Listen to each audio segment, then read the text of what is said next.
I often also talk to women, but I gave the talk the title, Awe Not Fear, How a Real Man Looks at a Woman. I used that title, How a Real Man Looks at a Woman, when I was invited to give a talk at a conference sponsored by a women's group at Notre Dame. They sponsor an annual conference called the Edith Stein Conference, which, roughly speaking, has a kind of Catholic feminism slant to it. So the original context of some of my thinking about this was being asked by women to give a talk at their conference that addressed young men. So I'm not exactly pulling it out of mothballs to talk to you guys, because I've thought more about it, and I'm not sure I think all the same things. But that was the origin, was actually a talk that was invited by women because they wanted a speaker who would talk to men.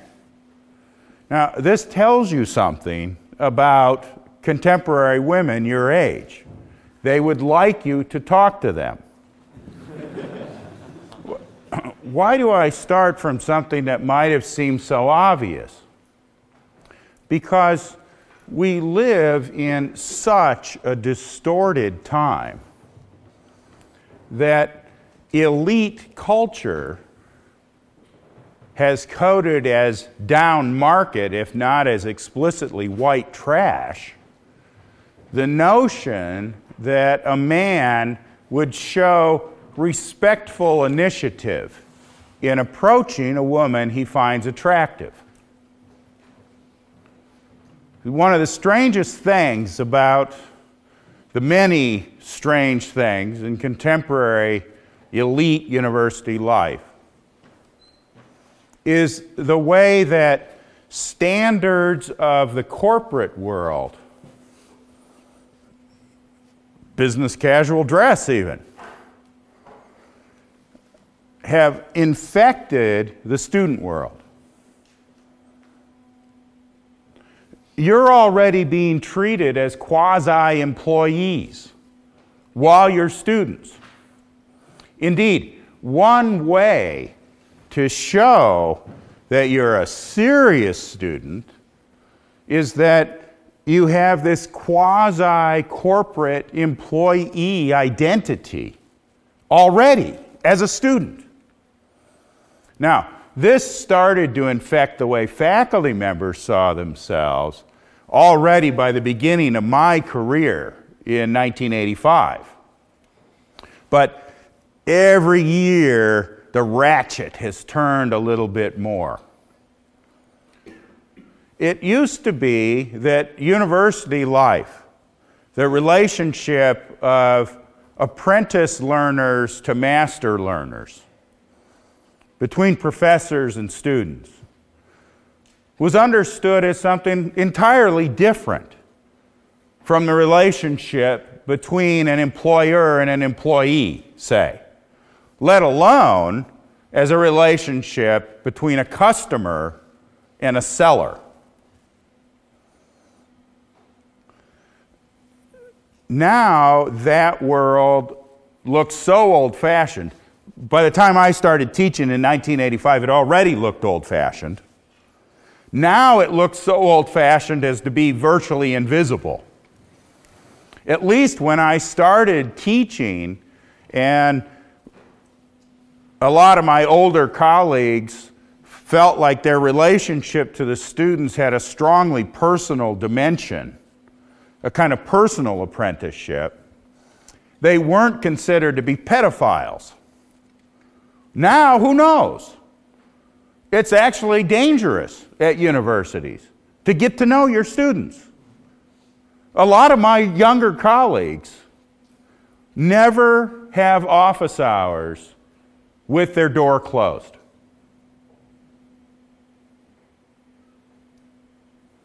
What are they afraid of? Well, they're afraid because the contemporary university culture codes everything that has this dimension of personal influence To use a phrase from John Henry Newman, recently canonized. Who knows how many pedophiles might have been canonized by now? The notion of personal influence is absolutely crucial to the teaching relationship.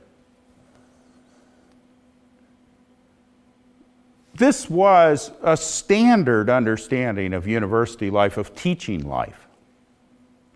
Now it's as old as the movie Goodbye, Mr. Chips. So there's a certain fear that the personal is always liable to be distorted into the manipulative, and particularly to the sexually manipulative.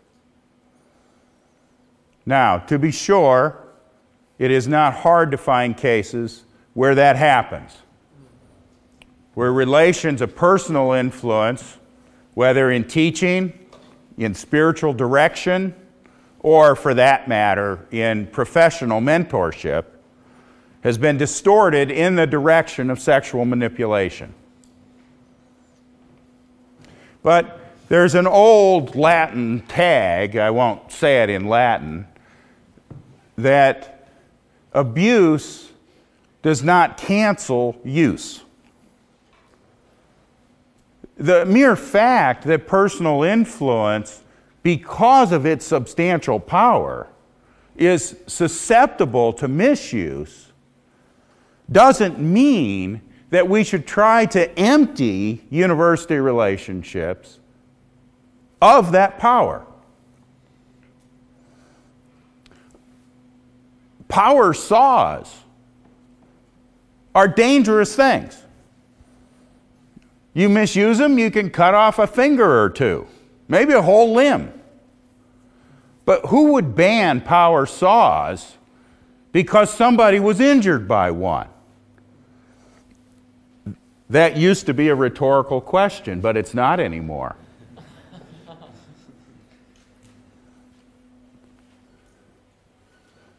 You should only have scissors that have guards. Better yet, they should be blunt. Only a professional should cut paper.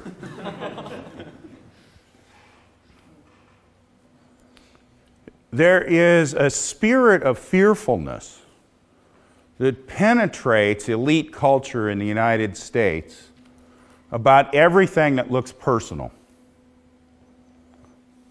And the university has imbibed that fear, has sucked it in, because it's easier, I think, it's easier to eliminate sources of power than it is to inculcate the character and the habits to use those powers well.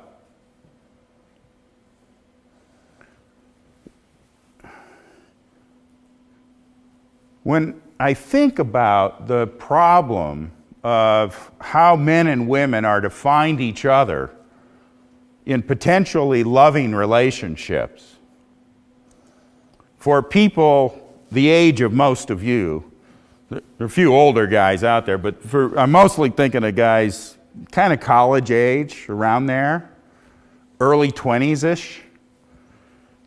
The obstacles are, from any historical or anthropological point of view, extremely unusual. Let me go back to the corporate issue. The way that to be a serious student has been turned into something almost like having been hired for a job. Within a lot of work environments, it would be distracting if a man and a woman on a work team pursued a romantic relationship with each other. I don't say it would be immoral, but it could be distracting, including distracting not just for them, but for other people on the work team.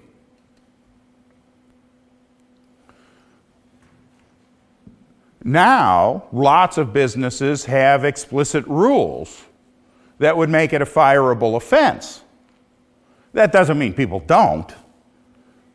It just means there's a lot of hypocrisy about how it gets reported.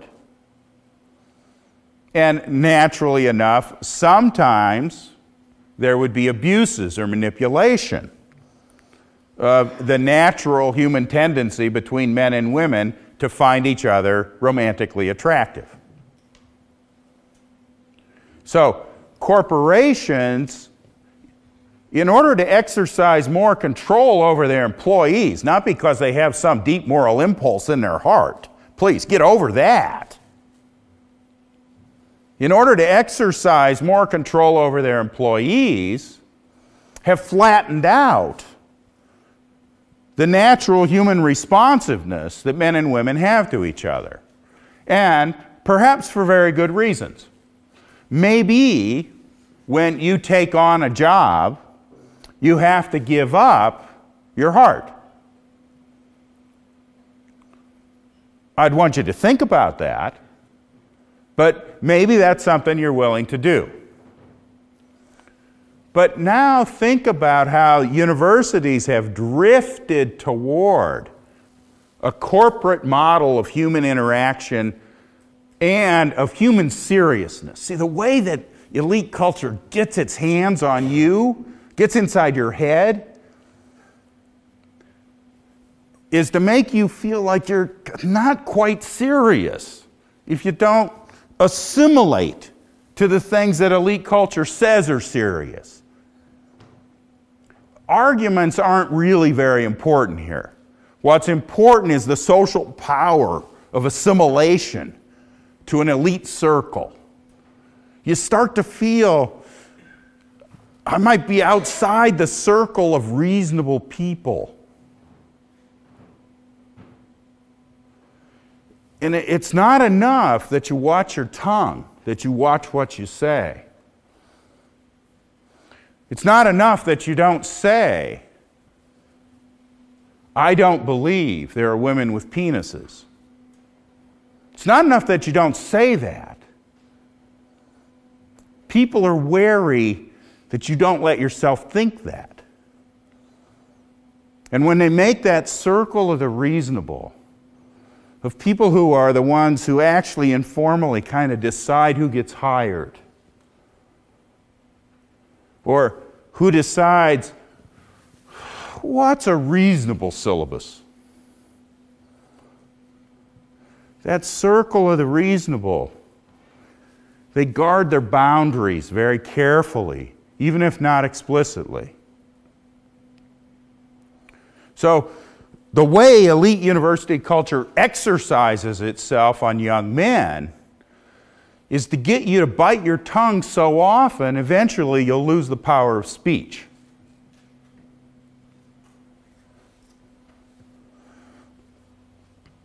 One of the things they want you to bite your tongue about is about finding women attractive. In one of the strangest transformations that I've seen in my adult lifetime of the anthropology of universities, I've lived in this strange tribe all my life. One of the strangest transformations during that time has been the way that students have taken on a quasi-corporate identity. As if being a student is almost like being an employee. So that in the way that you would bite your tongue about saying to a coworker something like, that's a very pretty dress. Or, oh, I like the way you changed your hair. Or other comments that might be thought not within the corporate frame, the employee frame. Right? It's outside that frame, it's some personal frame. And so, if somebody takes offense at what you said, it's your fault. That set of standards, and there's a lot one might wonder about that set of standards even within the workplace, but that set of standards has been imported not just into the relationships between faculty and students. That's where it started. But now it's been imported, as far as I can tell, into the relationship between students. As if for young people to go to the university, they're supposed to buy in to a picture of their interactions with men and women that would be much more likely to be appropriate within a working group. This is my hypothesis about where some of the fearfulness about building a marriage culture among college students comes from. We've imported an elite standard that codes all that's personal, all personal influence, as too risky to allow. First, we coded it between teachers and students. It's too risky. Always leave your office door open. No faculty member is allowed to date a student. It's always actionable. But that attitude creeps into the way students see each other.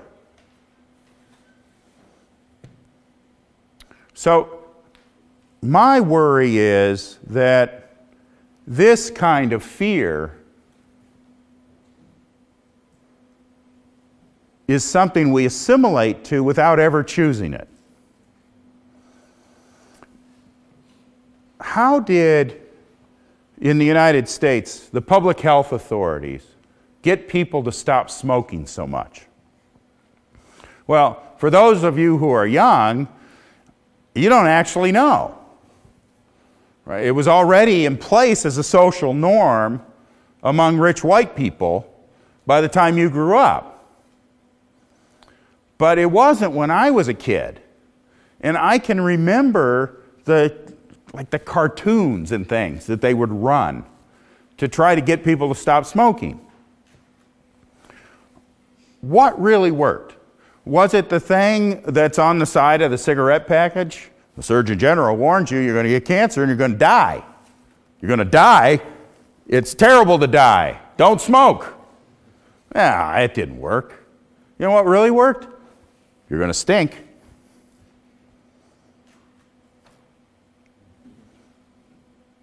You're going to look stupid. White trash people smoke. That's what got smart people to quit smoking. They assimilated to that set of judgments. Now, I'm not a smoker. I'm not telling you to go start smoking as a sign of solidarity with white trash people.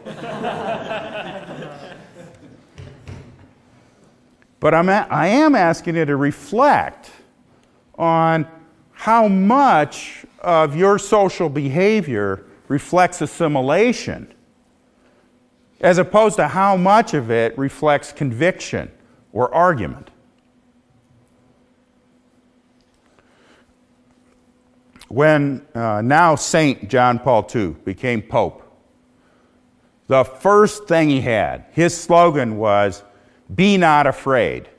He borrowed it from an earlier writer. Be not afraid. And he was coming from the experience of growing up in communist Poland. And he was telling people, don't worry about not being in the circle of the reasonable. You can resist it. Now, by resist it, he didn't mean, and I don't mean, that you have to form an army. I'm not telling you you got to always be blowing the horn. But I am telling you got to show the flag. To be known to be somebody whose views of men and women and other things associated with sexuality, but really they're all rooted in views of men and women,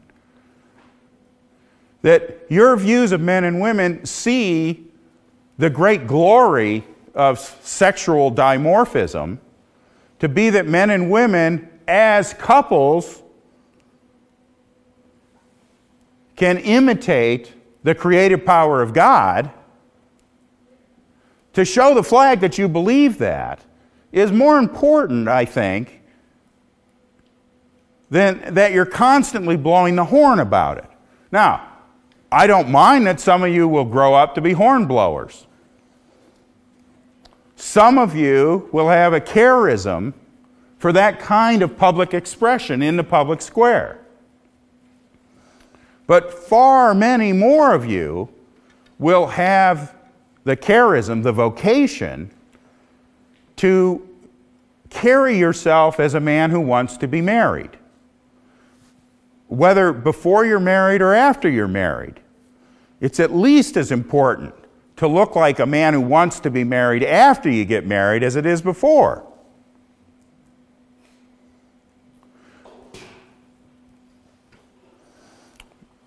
But what do you have to not be afraid of to do that? The most basic thing you have to not be afraid of is children.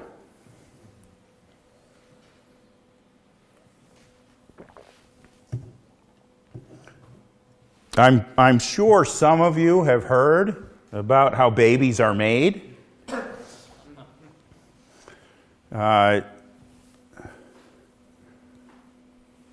One of the things that a wholesome man sees in women could be expressed, if you had to put these things into words, as she may be my wife.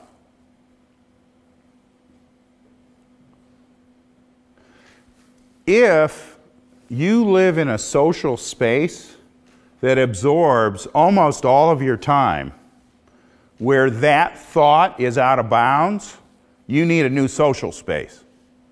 At least if you want to get married. If you don't want to get married, just live there. That's great.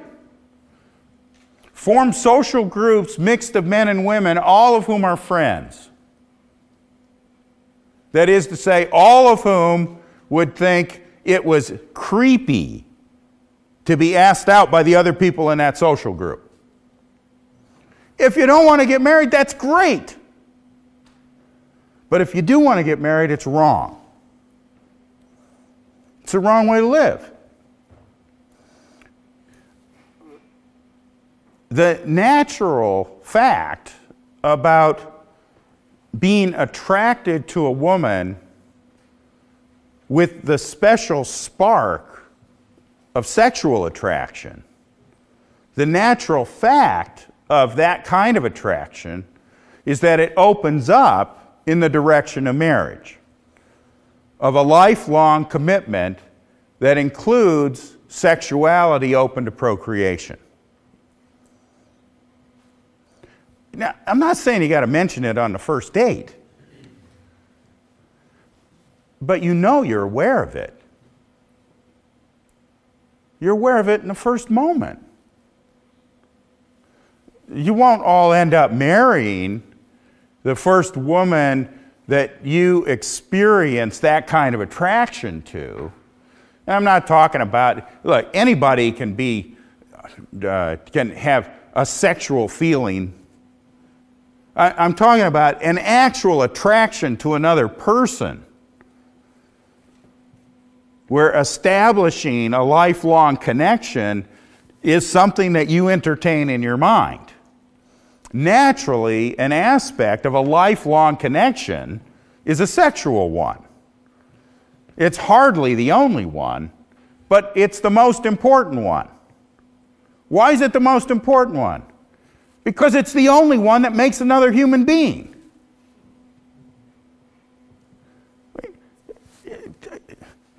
Don't tell me about how, well, really, it's better to be friends first. No, it's not better to be friends first. Because now you're putting the relationship somewhere else.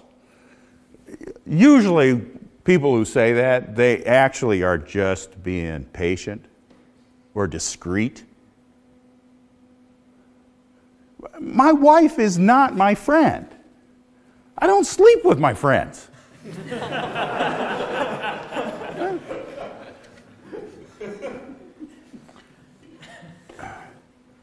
And I can't have children with my friends. All of you, I hope this isn't shocking to you, every one of you is sterile. Every single one of you is sterile. And all the women in the other room are sterile. It's only couples that are fertile. There's an important sense in which the most real human thing, and here, you don't need to listen to popes, you just need to listen to Darwin. The most real human thing is a couple.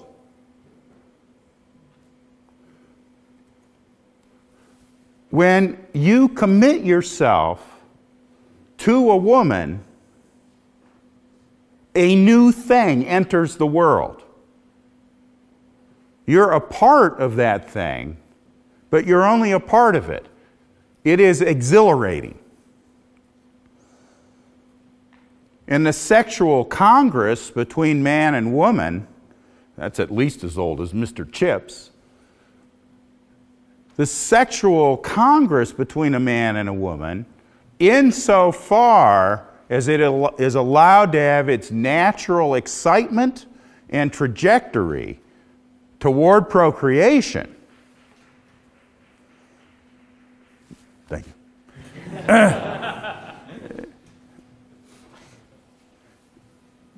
Brings a new being into the world. Bone of my bone, flesh of my flesh.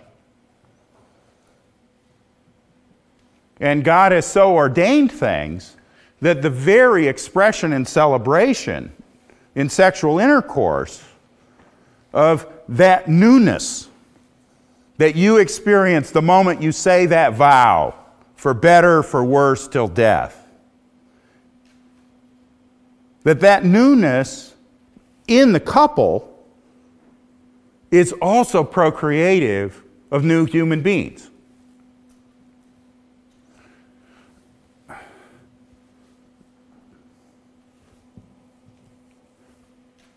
Here's a natural thing. A man who's strongly sexually attracted to a woman within a wholesome wholeness of relationship, right? Not just the kind of 14-year-old. That kind of attraction to a woman, one of the exciting things about it is the notion of getting her pregnant. Just as for her, part of the excitement of being in love with you is the notion of becoming pregnant by you. We have coded that natural excitement. Again, nothing I'm saying here depends on you believing in God. It's just a part of being a natural being. That natural excitement is as much coded as white trash in our place and time as smoking cigarettes is.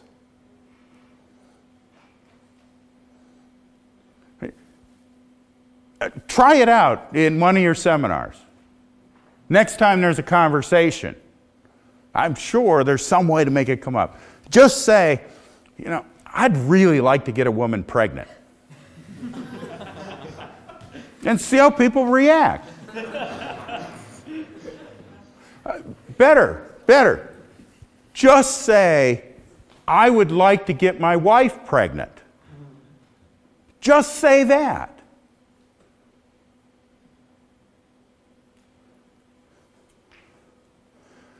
You'd probably get a better reception if you said, I'd like to get myself pregnant.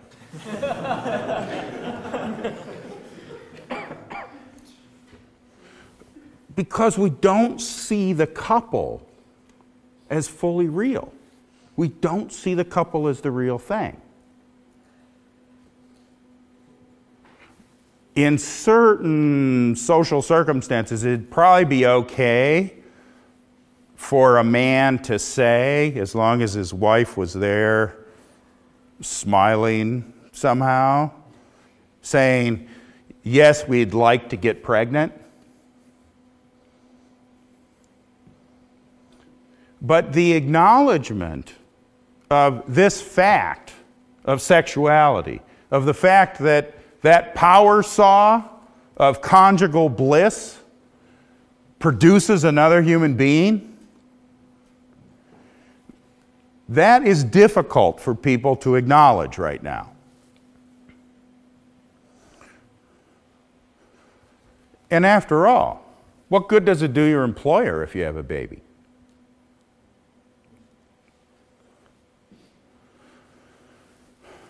So there are a bunch of things connected here that bother me, that seem to me to get in the way of the natural development of my students' powers to fall in love and to make a commitment for better, for worse, till death. One is the way that the status student has become a quasi-employer relationship. Another is the way that the fact that coupling gives us a power as a couple, not as a man, not as a woman, to be procreative. The very acknowledgement or awareness of your desire to move from your status as an individual sterile man into the status of a member of a procreative couple. The very acknowledgement of the ecstatic desire to move from the isolated into the integrated, and therefore the procreative. The cultural blockage of that acknowledgement seems to me to put you in a space that's unprecedented in the whole history of human culture. The world has never been richer and more at peace than it is now. I don't say that there's no poverty. I don't say there's no war. But those have always been with us. The truth is that you're wealthier and you're safer than anybody's been. When I graduated from college in 1980, right after Mr. Chips had died, right? So 1980, when I graduated from college, we thought the division between what we called the free world and the communist world was as permanent as gravity. Both sides, armed to the teeth with nuclear weapons, facing each other in mutual suspicion and fear, so that it was completely thinkable that an idiot's mistake would incinerate a large percentage of our population. That's the way we thought. Also, around 1980, something north of 40% of the world lived in abject poverty. Define that as living on less than $1.90 a day. Well, there's still wars, but there's no Soviet Union. There's no free world versus communist world armed to the teeth, ready to kill each other at a moment's notice. They're still idiots, but it's not nearly the problem that it was in 1980, believe me. And abject poverty has dropped from north of 40% to about 10%. 10% is still too high. But in every objective way, the world's way better off than when John Paul II became Pope. And even then he said, do not be afraid.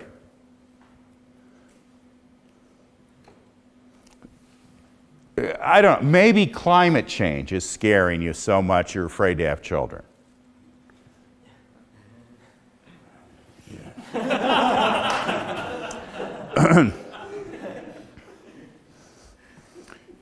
I talked to a couple a few years ago who said they were refusing to get married until everybody could get married. They're still not married.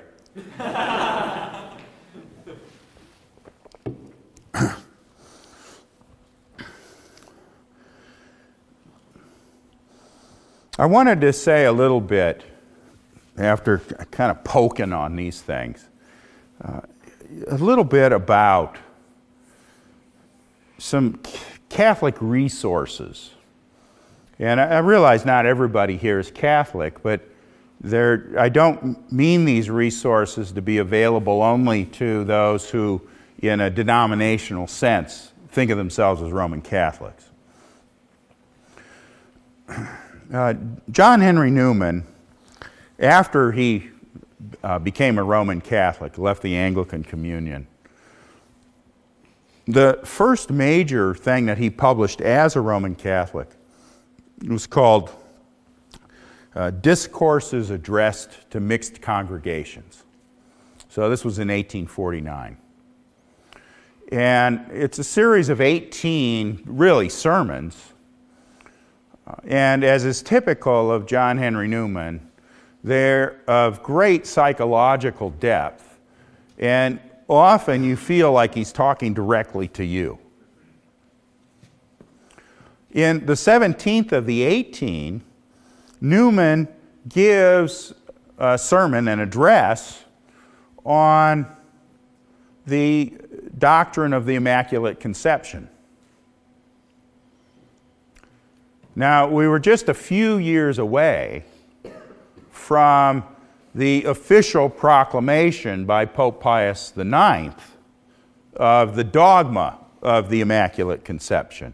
But everybody knew it was coming, and Catholics all over the world were exhilarated by the notion that this doctrine, long believed by a substantial number of Catholics, not just intellectual Catholics, that the Church had the authority to actually make their belief utterly secure by declaring it dogmatically. So Newman's sermon is given in light of that. And Newman says something very interesting about our contemplation and veneration of the Virgin Mary. He says, God's majesty is too much for us. God had to diminish His own intrinsic majesty to come to us in the form of Jesus.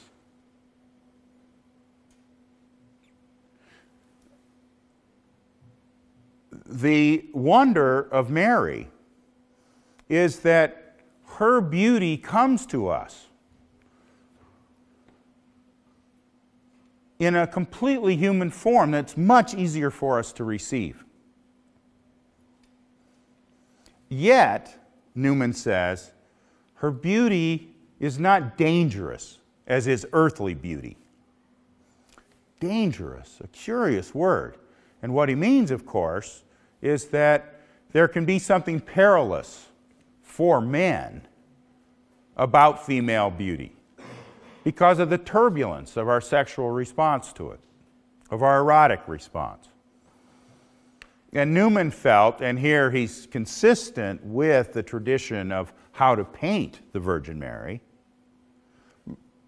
Newman thought that men could contemplate the Virgin Mary as a beautiful exemplar of womanhood without the disturbance and potential corruption of erotic response.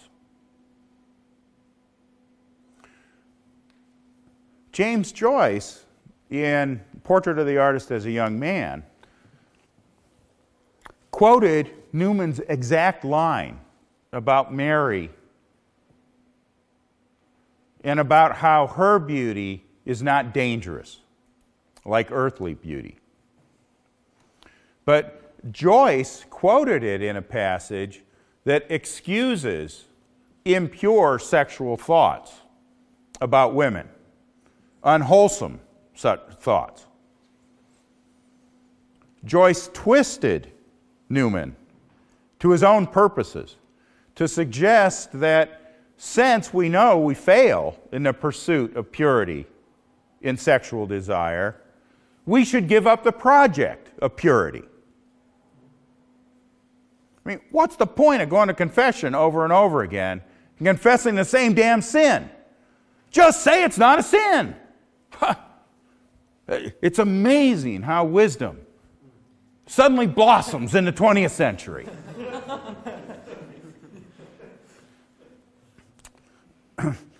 J.R.R. Tolkien was perfectly aware of Newman's sermon. He knew that passage well, it seems to me. I suspect he also knew James Joyce's distortion of it. So Tolkien, in thinking through, and the way that an artist like Tolkien thinks through is by telling a story, not by giving an argument.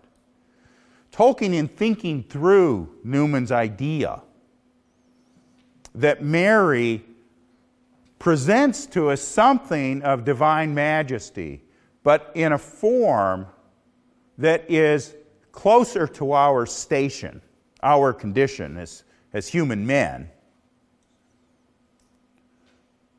but yet not dangerous in the way that female beauty often is when it's presented to us.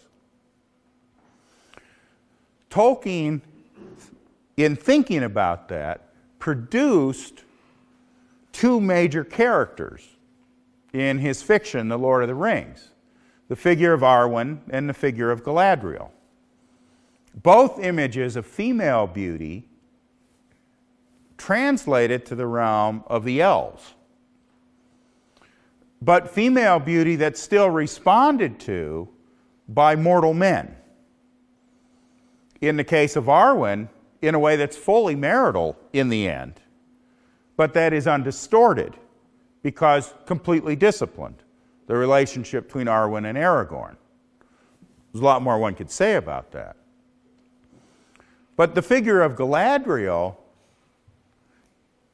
Tolkien explores especially through the figure of the dwarf, Gimli.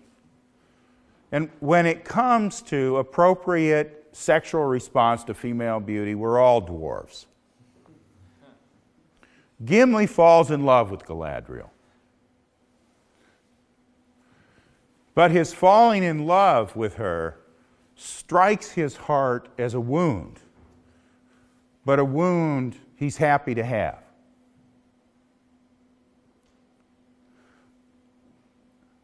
How does a real man look at a woman? With dwarvish awe for an elvish beauty. Not with Joyce's fear that the demand for purity will never be fully achieved.